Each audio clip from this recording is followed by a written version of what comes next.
ஆண்டவராகிய இயேசுவின் நாமத்தினாலே இந்த காலை வேளையில் கூட உங்களை யாவரையும் வாழ்த்துகிறேன். கர்த்தர் உங்களை ஆசீர்வதிப்பாராக. இந்த நாளிலே கூட 1 சாமுவேல் 2ஆம் அதிகாரம் 8ஆம் வசனத்தின் ஒரு பகுதியை கூட வாசித்து தியானிக்கலாம். அவர் சிறியவனை புழுதியிலிருந்து எடுத்து எளியவனை குப்பையிலிருந்து உயர்த்துகிறார். அவர்களை பிரபுக்களோடு உட்காரவும் மகிமையுள்ள சிங்காசனத்தை சுதந்திரிக்கவும் பண்ணுகிறார். மிக அருமையான வேதவசனம். இந்த வேதவசனத்தில் கூட சிறியவன் எளியவன் என்று சொல்லப்பட்டிருக்கிறது. சிறியவன் எளியவன் என்றால் இந்த உலகத்தில் அநேக பாடுகள், வேதனைகள், கண்ணீர்கள் எல்லாவற்றின் மத்தியிலும் வாழ்கிற ஒவ்வொருவரையும் தேவன் நேசித்து அவர்களுக்கு கொடுக்கிற ஆசீர்வாதத்தை குறித்து இங்கு எழுதப்பட்டிருக்கிறது.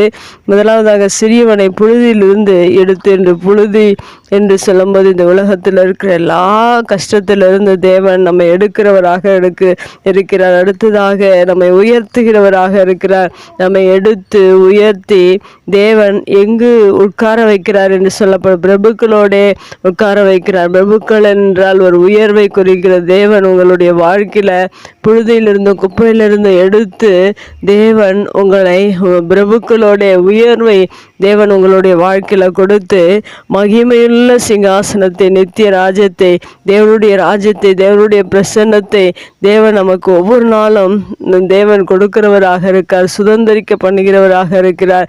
இப்படிப்பட்ட ஆசீர்வாதத்தை நம்முடைய வாழ்க்கையில தேவன் நமக்கு கொடுக்கிறார். ஆனால் இந்த பூமியில சிறியவனையும் எளியவனையும் அநேகர் வெறுக்கிறார்கள், வேதனைப்படுத்துகிறார்கள், துன்பப்படுத்துகிறார்கள். அவர்களுக்கு மிகுந்த கஷ்டத்தையும் வேதனையும் கொடுத்து அந்த மனிதர்கள் மிகவும் இந்த பூமியில வேதனைப்படுகிறார்கள். ஆனால் தேவன் நம்மை நேசித்து அந்த சிறியவர்களையும் எளியவர்களையும் தேவன் நம்மை நேசித்து நம்மை உயர்த்துகிறவராக இருக்கிறார்.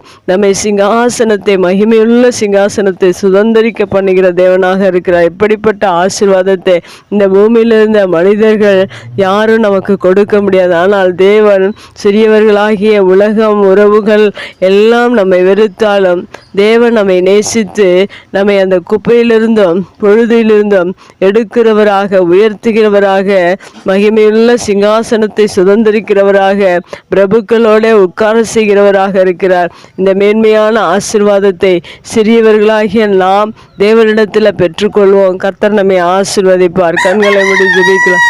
எங்கள் அன்பு தகப்பனே, இந்த அருமையான வார்த்தைக்காக நன்றி செலுத்துகிறோம். இந்த வார்த்தையின் பிரகாரம் எங்களுடைய வாழ்க்கையில் அநேக பாடுகள், வேதனைகள், துன்பங்கள், இக்கட்டுகள் இருந்தாலும் எங்களை ஆண்டவரை மனிதர்கள் நேசிக்காவிட்டாலும் நீர் எங்களை நேசித்து எங்களை புழுதியிலிருந்து எடுத்து குப்பையிலிருந்து உயர்த்தி பிரபுக்களோடு உட்காரும்படியாக செய்து உம்முடைய மகிமையுள்ள சிங்காசனத்தை எங்களுடைய வாழ்க்கையில் நீர் கொடுத்து எங்களை ஆசீர்வதித்ததற்காக நன்றி செலுத்துகிறோம். இந்த வார்த்தை கேட்கிற ஒவ்வொருடைய வாழ்க்கையிலும் ஒருவேளை சிறியவர்களாக, ஒருவேளை எளியவர்களாக இருப்பார்கள் என்றால் அவர்களை நீர் எடுத்து உயர்த்தி ஆசீர்வதித்து பிரபுக்களோட உட்காரும்படியாக நீர் செய்கிற கிருபைக்காய் நன்றி.